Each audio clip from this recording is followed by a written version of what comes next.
Did you know that on Telegram you can decide who can see your date of birth? This option is perfect for anyone who wants extra privacy or simply wants to control who has access to this information. In today's tutorial, I will show you how to quickly and easily set this option according to your preferences. So here's what you need to do.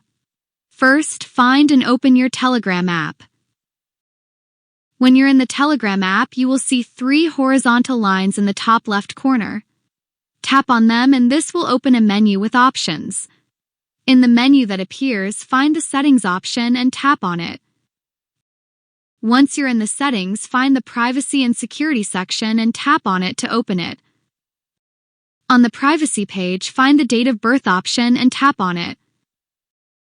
Here you can choose who can see your date of birth. If you select the Everybody option, your date of birth will be visible to all Telegram users.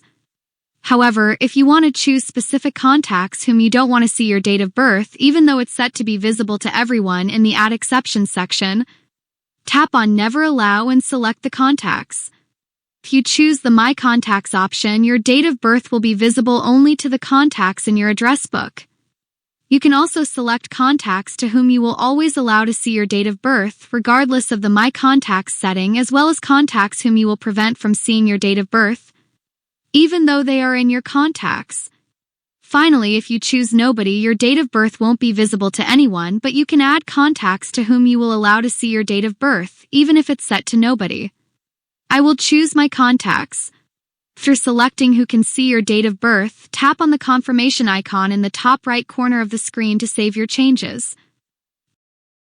Your settings will be applied immediately, and from now on, only those you've selected will be able to see your date of birth. And that's it. I hope this video was helpful.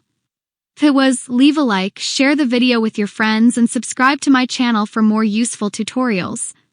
Thank you so much for watching, and I'll see you very soon.